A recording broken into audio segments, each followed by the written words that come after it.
So guys, in this video, I'm going to talk about one of the most important concept in Angular, and that is data binding. And data binding require in almost every Angular application, because without data binding, we can't fetch the data by calling a service, or whether it's stored in a variable and show that data in our view. So I'm using the same project and that I was using in my previous part. So I have a selector app root and I have a title which app works, and this title is being binded with this template.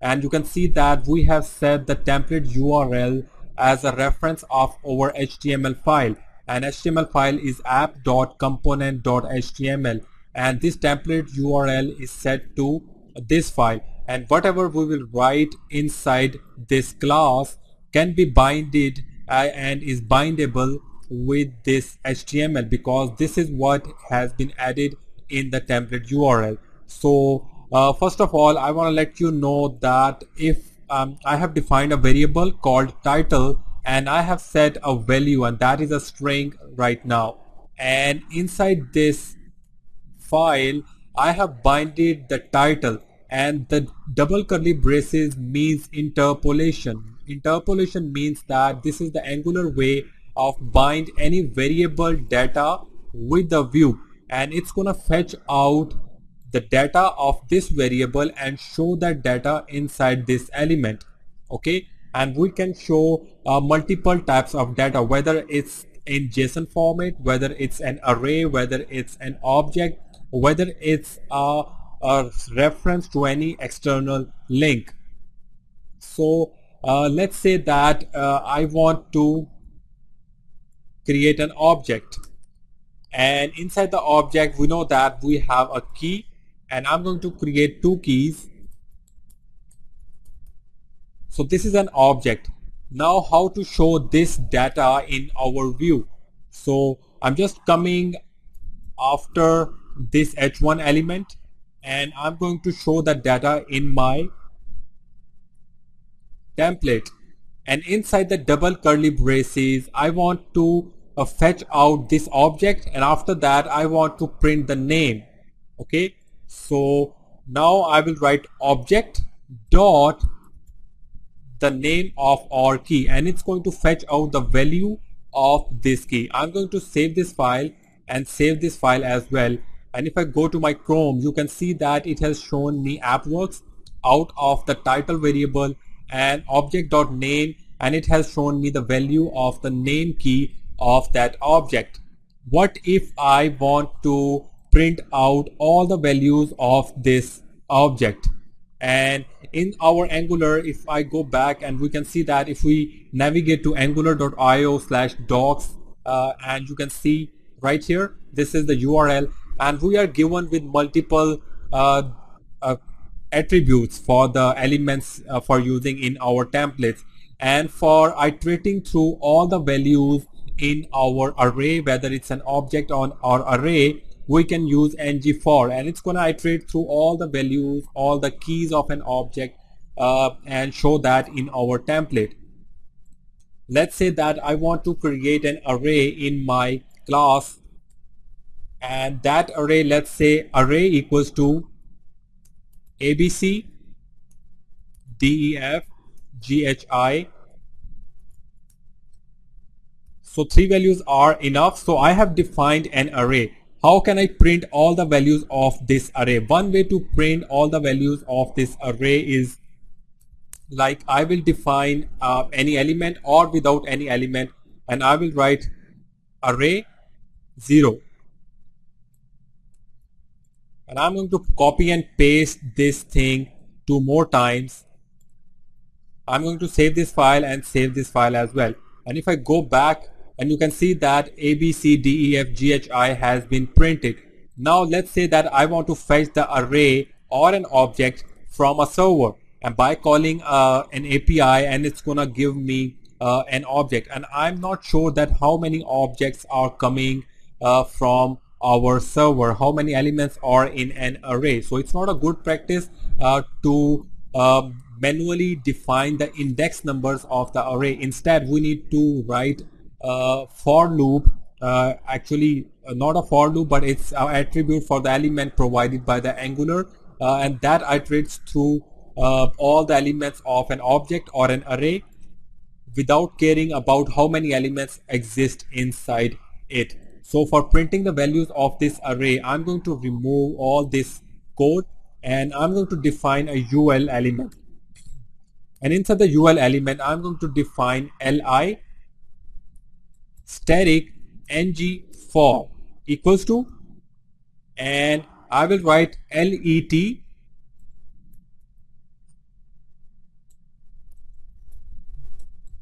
let's say I want to fetch one value in a variable I, and after that of name of our array,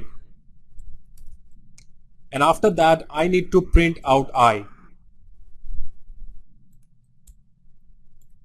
Okay, let me save this one, and if I go back, you can see that all the values are getting printed in our bullets list format. So what's going on here? It's just like for each loop. If you have worked in other languages, actually this is an array, and every time it's going to store each value of that array in our variable I, and each time as the one value is fetched out from that array, we are printing out this value of this I like this with the interpolation, and this ngFor will repeat this whole element. Depends upon the size of this array. If the size of this array is 3, then this whole element is going to print out 3 times with a different value of I, because each time I will be having different value from that array. So we have seen how we can bind an array in our template. Now let's see that what are different ways that we can bind. If I go back to my API, we can see that we can use ngIf for checking out our conditions. We can use ngLocalization, and we can use ngStyle, ngSwitch default. I just want to show you how to use such kind of attributes. I'm not going to be showing you all these things, but later on in this tutorial, as I'll be developing applications for showing you the real world development example using Angular 4, so I'll be using almost every attribute from here. Okay, so let me go back, and inside my class I'm going to define a variable, and I'm going to name it is true, and I'm going to store a value true inside it. It's a variable name and it is a value stored in this variable. Now let's say that in my HTML I want to print out some string based on this variable. If this variable contains true, then I'm going to show that text. If this variable contains false, then I'm going to hide that text. So I will write a p element, and in my p element I will write star static ngIf equals to double quotes, and I'm going to write the name of my variable. So I will write is true, and inside my p element I will write hello. So let's go back, and this hello has been printed because this condition has got true, and when this condition will get true, all the content within this p element will be printed. If this variable contains false, then this value will be hidden. Everything that will come inside this element, it can be other elements as well. Right now we have just a string. Let me just change true to false. Let me save this one, and you can see that that's gone because that condition got false. So now I have just defined a boolean variable. We can add other conditions within this attribute, like let's say that I want to create another variable and name, and I want to put my name inside it. Let me save this file and copy this one, and I'm going to paste it again. And inside the value of ngIf, rather than directly writing our variable name, we can use the conditional operators like equal to operator, greater than equal to operator, not equals to operator, less than equals to operator. So I will just write a variable my name equals to, within the single quotes, Umair. And now I will change the text inside it.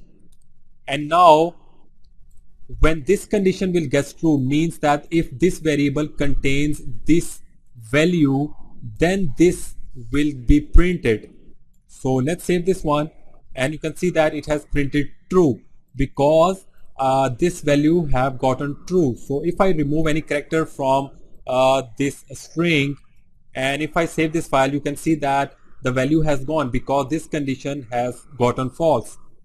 And if I change my double equal to not equal to, and it's going to print true because this my name contains Umair and this is not equals to and this condition is getting true, and when it's get true, this string will get printed. So now you can see that this value has been printed.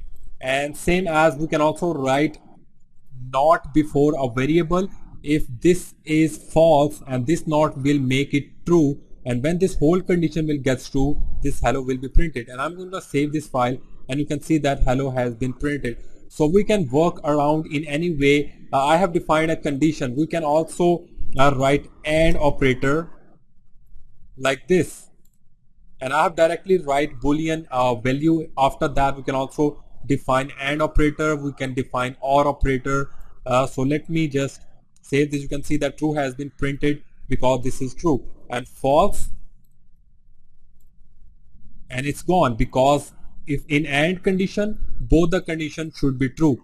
So this is false, and this, if no matter if this gets true or false, this is going to get false, and this true string will be hidden. So that was all for the data binding, and there are more things in data binding. I want to show you some new features launched in Angular 4, and these are if, then, and else statements within this for, and that would be used with the templates.